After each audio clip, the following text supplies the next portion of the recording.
Hello and happy Easter. A major emphasis of the pontificate of Pope Francis has been on accompaniment.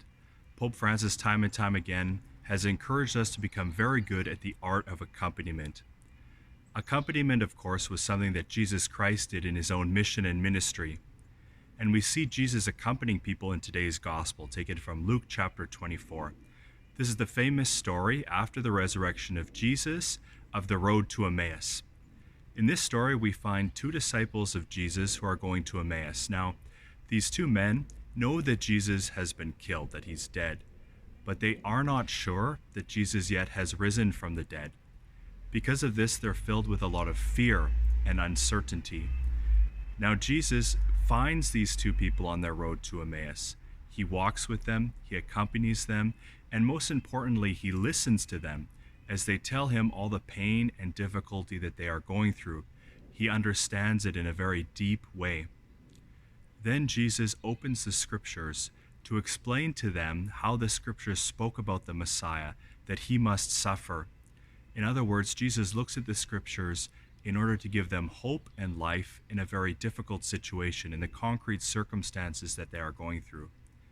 After this, at the disciples' prompting, Jesus spends a meal with them. He eats with them. It looks a lot like the Eucharist. And finally, these two disciples recognize Jesus at the breaking of the bread, and their lives are changed forever. We see in this story of the road to Emmaus perhaps three main steps or phases of accompaniment. In the first step, we seek out people who are suffering.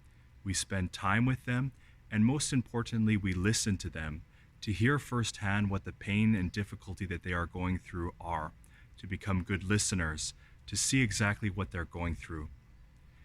In the second step of accompaniment, we search the scriptures to see how God's word gives hope to these people in their very concrete circumstances, in their pain and their sorrow that they're actually going through. The final step of accompaniment is that together we choose to take a new direction that leads to a more fuller life.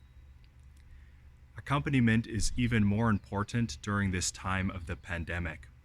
But accompaniment perhaps looks quite different now at a time of social isolation and social distancing.